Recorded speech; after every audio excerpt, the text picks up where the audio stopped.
come into the province, after 3 days he ascended from Caesarea to Jerusalem. Oh wait a minute, see, it said. Oh, I forgot. I gotta mention the parts that we read the whole chapter. No, we didn't read the whole chapter. I mentioned the parts that we didn't skip.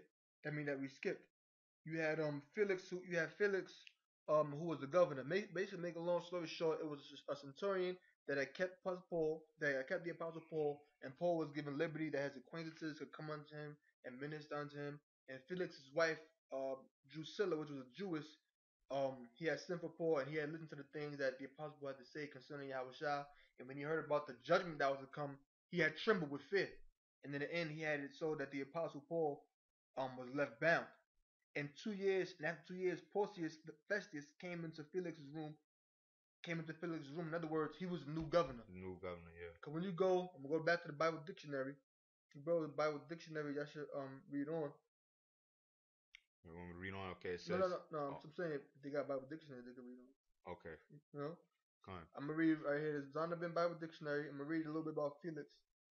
I'm gonna try to jump right to the point. It says let's see if I can find it. Fuck. Felix. I see it. I'm just gonna read the beginning. It says um Felix was the Roman procurator of Judea from AD 52 to 60, right? And then when you read about Festus, as it says Acts 25 and 21, it says Festus died at his post um in AD 62. Now remember, it says he was left there for 2 years. You know, it says the apostle Paul was left bound for 2 years. When you read Acts, the 24th chapter, like the last verse, it says after 2 years, after 2 years, it says the apostle Paul, it says after 2 years, Porcius Festus came into Felix's room. So after 2 years of time, Festus had came in as a new governor, and it said he died at his post in AD 62, and Felix was the governor from 52 to 60. So that's like 60 to 62. It's like a 2 year time period. Right. So he could have died like during this time when Paul was on the scene. Right. You know, he could have been alive during the time when he was, dealing with Paul, but wound up dying later on that year or what have you. You understand what I'm saying, Yeah, right? yeah. Come on. You know? You got something to say? Nah. Alright. Acts 25 and 21. Go ahead. Alright, 21 again, it says, now when Festus was coming to the province after 3 days, he ascended from Caesarea, to Jerusalem. Then the high priest and the chief of the Jews informed him against Paul and besought him, Go ahead. and desired favor against him that he would send for him to Jerusalem, laying wait in a way to kill him. So Jews like, yo man, fuck that shit. Bring that nigga to Jerusalem so he could kill his ass. That's basically what they were saying. Like when niggas say, fuck court, let's take it to the streets. Yeah. Go ahead. Alright, verse 4, it says, but Festus... Holding court in the street. Yeah, hold court in the street. But they wanted him to be judged before the council of Jews in their court to judge him so they could put him to death. Right. Go ahead. But Festus... But really, that's one thing. That's why, because Tertullus was like how, to be judged by our law. Yeah. But then again, you had them for the Jews that lied in wait that wanted to kill him. Yeah. You know? See, that's why I said lying in wait in the way to kill him. Yeah. Fucking devils. Go ahead. Alright, but verse 4 says... Go ahead. Okay. But Festus answered that Paul should be kept in Caesarea, and that he himself would depart shortly thither. Go on. Let them therefore say, he which among you are able, go down with me, and accuse this man, if there be any wickedness in him. So when we're gonna read basically like another couple more minutes. We should get right to the cusp of this lesson, the turning point, which is the 2 year thing. We got all the documents up there, as you can see. So be patient. We're just giving you the chronological order of things. Go on. And when the 5 points, I should say. Go ahead. And when he had tarried among them more than 10 days, he went down to Caesarea, and the next day, sitting on the judgment seat, commanded Paul to be brought. Alright, so Festus is like, alright, now bring Paul up now. Go ahead. And when he was come, the Jews which came down from Jerusalem stood round about, and laid many and grievous complaints against Paul, which they could not prove. So they started making the false accusations, which is going to happen again in this time coming. Go ahead, which is happening now. Yep. Go ahead. Devils. You other camps out there, you other so-called Israelite groups. Go on. Yeah, individual niggas alike too. Yeah, individual niggas alike. Go on. Okay. It says, while he answered for himself, neither against the law of the Jews, neither against the temple, nor yet against Caesar have I offended anything at all. That's what the Apostle Paul is saying. Go on. But Festus, willing to do the Jews a pleasure, answered Paul and said, wilt thou go up to Jerusalem, and there be judged of these things before me? So Festus is saying, I'm gonna do the Jews a pleasure. He's saying, so would you want to go to Jerusalem and be judged of these things before me? Would you want to go to Jerusalem where they got lying and wait to kill you? That's why I said the Jews a pleasure. That was their pleasure to kill him. Go Yeah. ahead. So Paul said what? Then said Paul, I stand at Caesar's judgment seat where I ought to be judged. Yeah, I'm standing at Caesar's seat where I ought to be judged, man. Go ahead. To the Jews have I done no wrong, as thou very well knowest. So to the Jews I've done no wrong, as you know, and I stand at Caesar's judgment seat where I ought to be judged. Why? Because the Apostle Paul was a Roman citizen. He was a Roman citizen, freeborn, and as a Roman citizen, freeborn, he said, I should have all the privileges and all the rights that a Roman citizen should have, nigga. That's basically what he's saying. Showing you that Festus is trying to set him up to get killed too. Yeah. Showing you that the Roman law system was unbalanced too, man. Just like now. Just like now. Modern day Rome, America. Yeah, modern day Rome. Now let me get this document.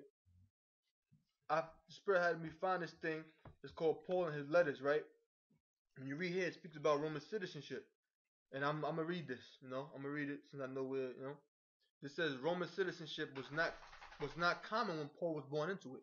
It was granted on an increasing basis through the course of the first century and thereafter.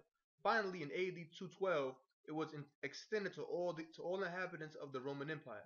The Constitutio Antoniana. But in Paul's day, it was uncommon for the provinces of the empire, where even high-ranking officials often did not possess the coveted status, which makes sense because remember Claudius, he said, what did Claudius Lysias say? Let me see if I can turn my page in the Bible. When he found out he was a Roman, he says, with a great sum I obtained this freedom. So yeah, even high-ranking officials, they didn't even possess that status, man. He was kind of like a high-ranking official, the chief captain. It says citizenship, so that's history, man. History. Citizenship carried a number of advantages. Perhaps the primary one was that citizens were subject to Roman law. That's why Paul said, I stand at Caesar's seat where I ought to be judged, man. He was flexing his rights right there. He was 1 Corinthians 7:31. He was using the world, not abusing it.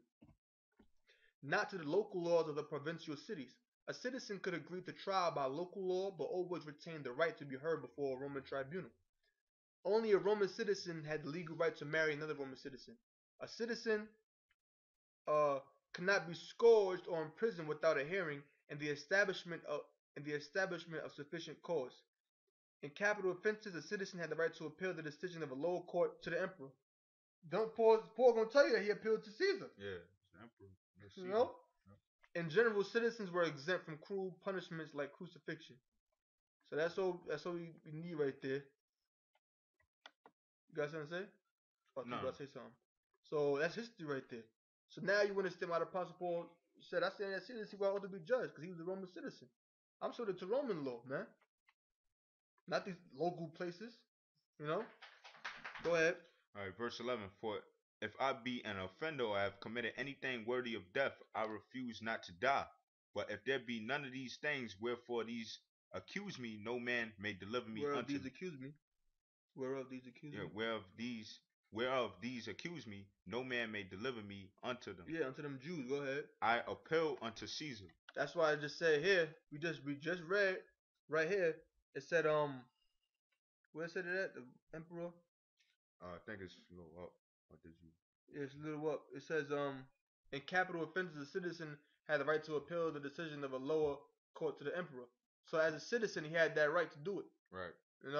But this wasn't necessarily like a capital offense. But as a Roman citizen, he still had the right to appeal before Caesar because he was a Roman citizen. And as a Roman citizen, what did it say further up?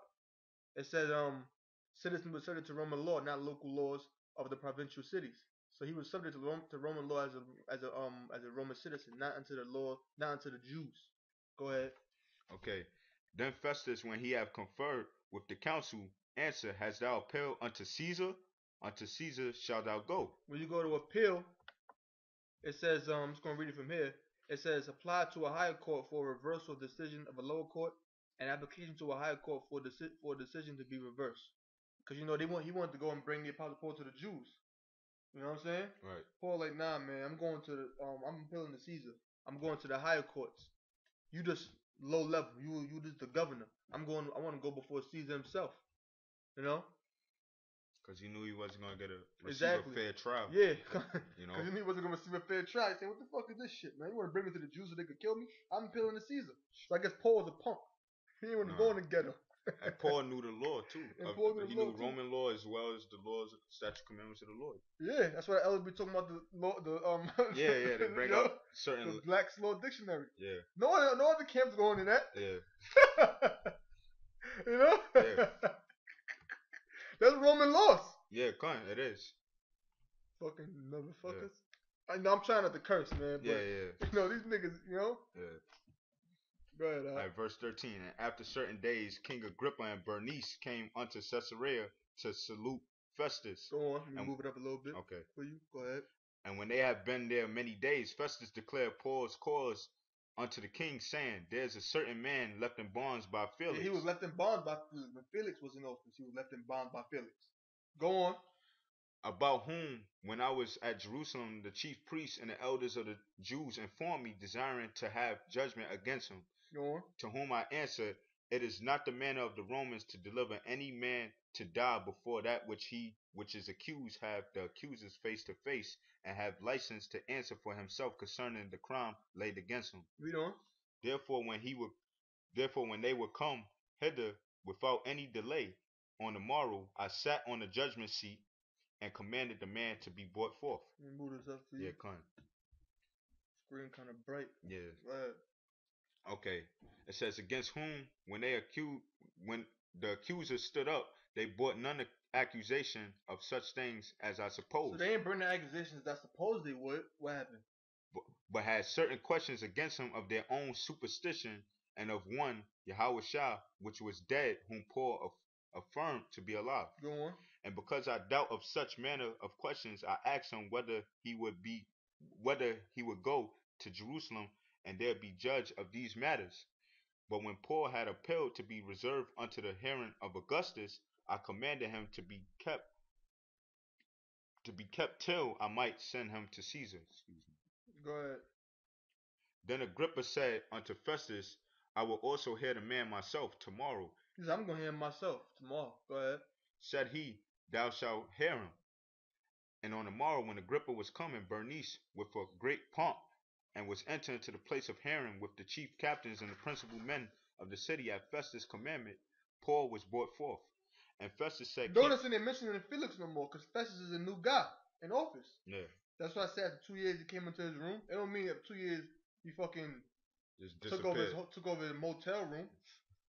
Go ahead, man. Yeah, like Felix just disappeared somewhere. Yeah, he just vanished. Go on. And Festus said, King Agrippa and all men which are he here. Probably dropped dead or some shit. Go ahead.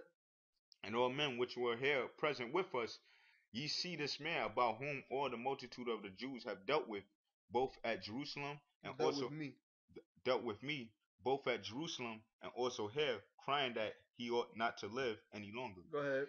But when I have found, that he had committed nothing worthy of death, and that he himself had appealed to Augustus, I have determined to send him. Go on. Of whom I have no certain thing to write unto my Lord, wherefore I have brought him forth before you, and especially before thee, O King Agrippa, that after examination had, I might have somewhat to write. Go on. For it seemeth to me unreasonable to send a prisoner, and not withal to signify the crimes laid against him. So the Apostle Paul was now speaking before Festus. So now the Apostle Paul was speaking before Festus. The Apostle Paul said, Festus is saying, well, I could do the Jews a pleasure. Do you want to go to Jerusalem and judge before them? Paul's like, wait a minute, I'm a Roman citizen, man. I'm sitting at Caesar see where I ought to be judged. I'm a Roman citizen. As a Roman citizen, I have the right to be governed, be judged according to Roman law, and not by the law of local provinces. I have the right to be judged by the Roman law. Okay? I'm appealing to Caesar. In other words, I don't agree with your decision. I don't think I'm getting a fair trial. I don't think I'm getting the true rights and privileges that the Roman citizens should have, so I appeal to Caesar. I want to go before him. Now, if we're going to read Acts 21, we're going to read a certain... So now Agrippa is coming on the scene. We're going to read Acts chapter 26, verse 20 to 21. And then we're going to read verse 30 to 32 and jump right into the the meat of the topic. Go ahead. All right, Acts 26 and 20. But show first unto them at Damascus and at Jerusalem and throughout all the coasts of Judea, and then to the Gentiles, that they should repent and turn to the Most High and do works meek of repentance. Yeah, yep. For these causes the Jews caught me in the temple and went about to kill me. And what it was that we skipped was basically Apostle Paul is doing the same thing that he did before. He's explaining you his whole situation. He was a Pharisee and so on and so forth. You know? Go ahead. And Okay. Yahushua came unto him. He persecuted the Jews. You know what I'm saying? Go ahead. Okay.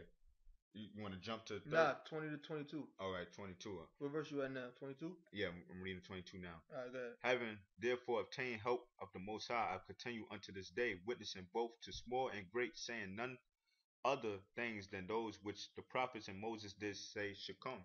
Go ahead. Oh, that's, yeah. So Okay. Paul was saying things. Paul wasn't saying nothing off. He was saying what was supposed to come, as the scriptures say.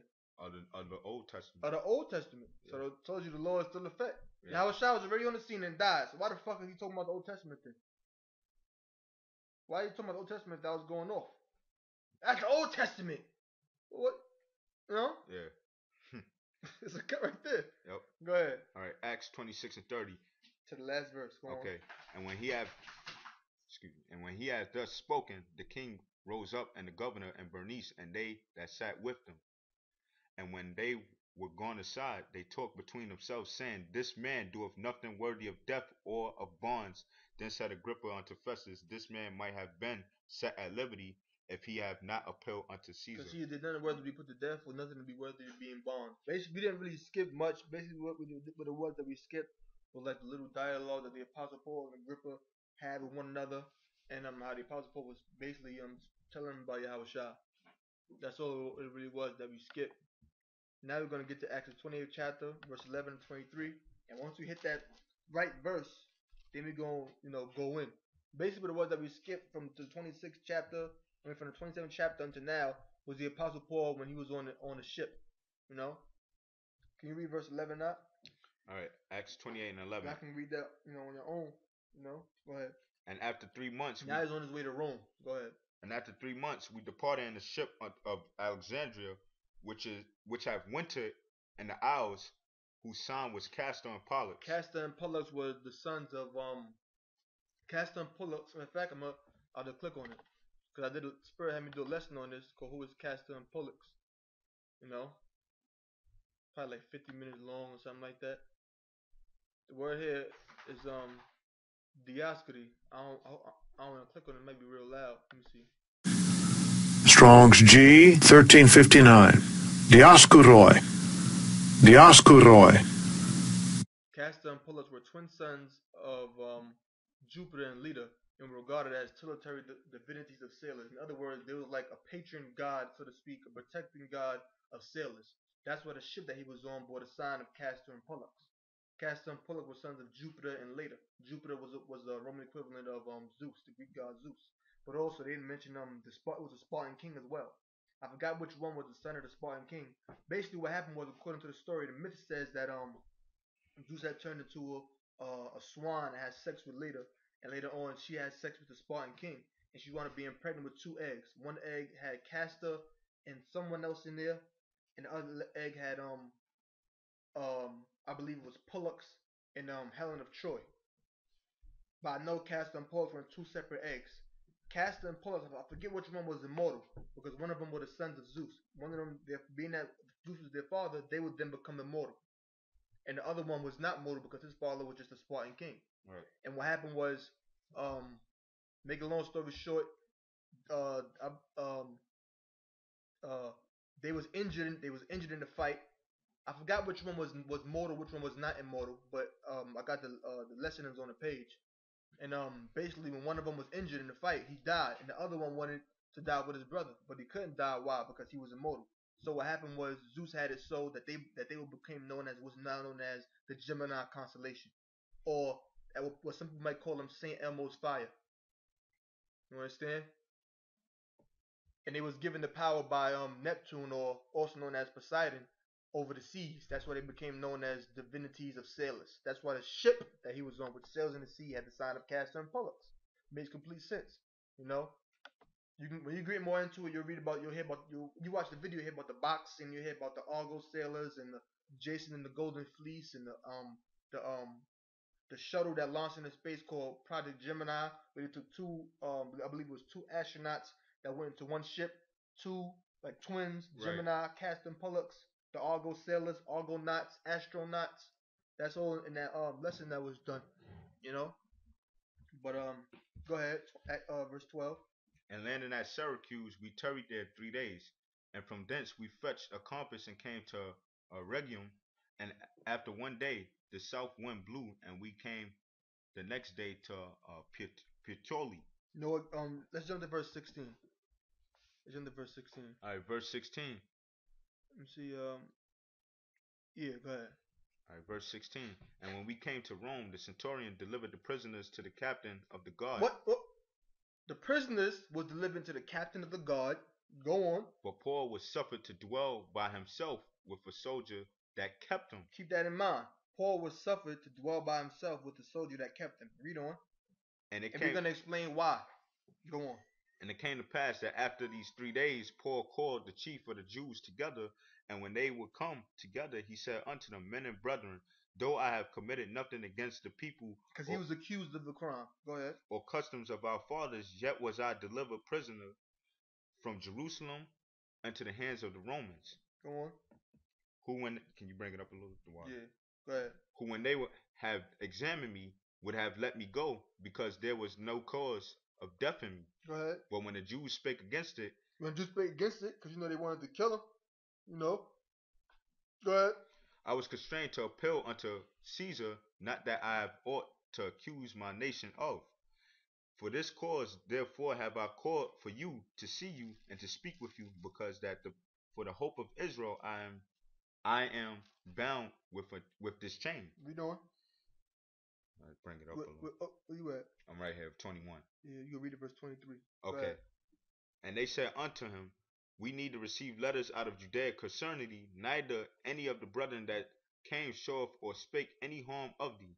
But we desire to hear of thee what thou thinkest, for as concerning this sect, we know that everywhere it is spoken against. Yeah, like GMS. Everywhere GMS is spoken against, man. True or false? Right. Go ahead. And when they have appointed him a day, there came many to him into his lodging, to whom he expounded and testified the kingdom of the Most High, persuading them concerning Yahweh Shah, both out of the law of Moses and out of the prophets, from morning till evening. Now notice it said, because that's what Izar wrote. He said, "Wait, there's more." He's his own lodging. It said, said they were speaking to him. He said, in other words, Paul, break this down to us. Give us some wisdom.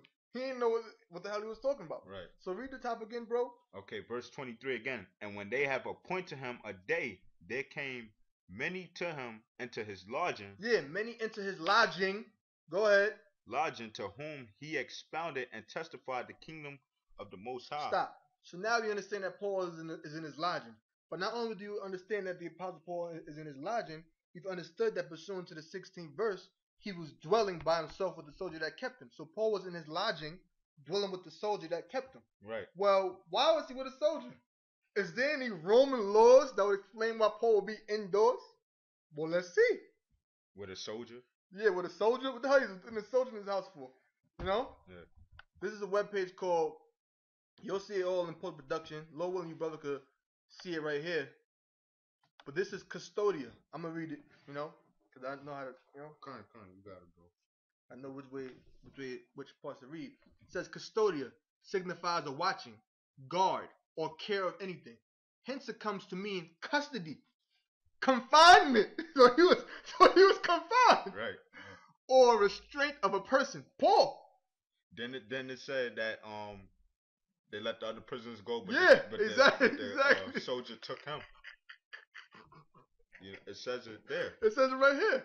The centurion delivered the prisoners to the captain of the guard, but Paul was suffered to dwell by himself with the soldier that kept him in his own lodging. Yeah. But why Paul? You understand? Yeah. Person set as a guard or watch, the place where a guard is kept. A prison or place, his lodging, where a person is guarded. Persons in confinement or subject to any restraint. Paul was in confinement. He was subject to restraint. The jus pensionis, that's a Latin term. Let's go right here to study like Encyclopedia Britannica 1911. Tresvity or triumvirate, which sounds like triumvirate, which they like to call Peter, James, and John, the three head disciples. In Roman antiquities, a board of three, either ordinary magistrates or it says extraordinary, it had to be extraordinary commissioners. And jump right down to the point of what the meaning of jus pensionis is. They possess no criminal jurisdiction or jus pensionis, right of arrest. So we understand that's what all we needed. The jus pensionis is the right of arrest. So the jus pensionis or right of arrest or right of taking a person to custody belong to all superior magistrates as being a necessary means of maintaining their supreme executive authority.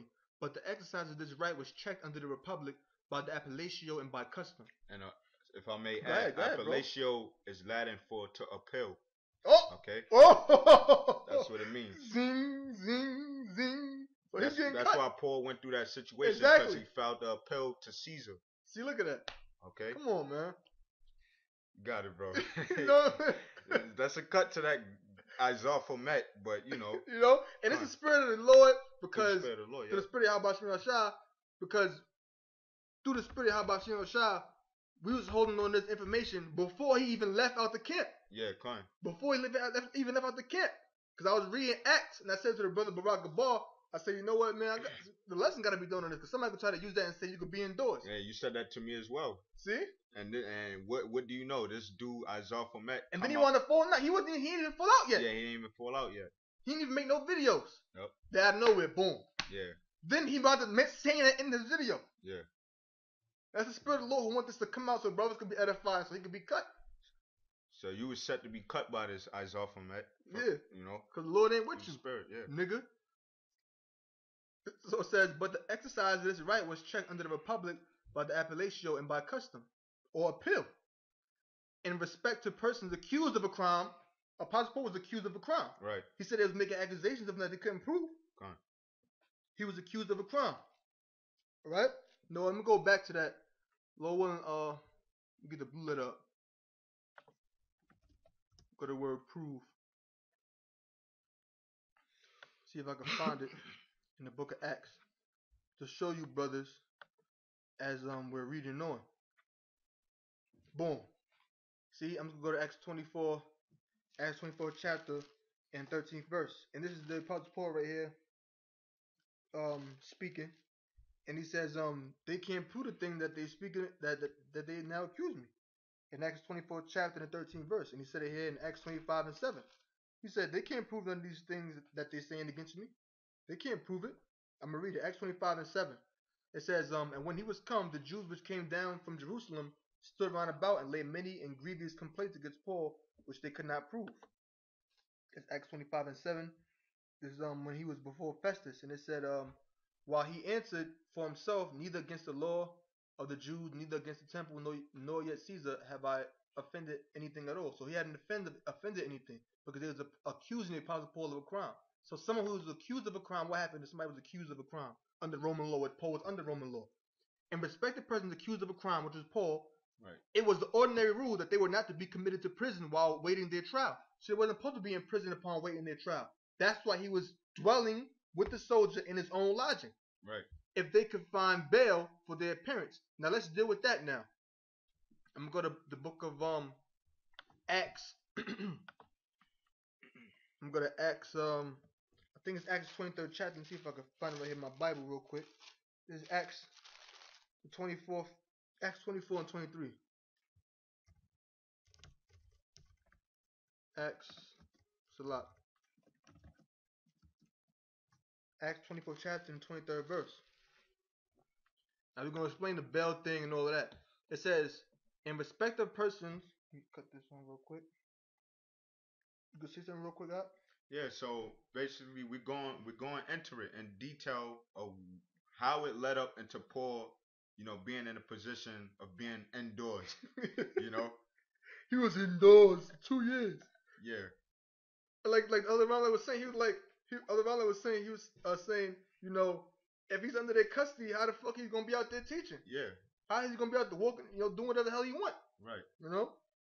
Why didn't he just go out if that was the case? If it just said he was on a ship as a prisoner Yeah. And they let the other prisoners go about He was sent wherever with a they soldier. had. They just Yeah. let him go home. Hey, Paul, go home.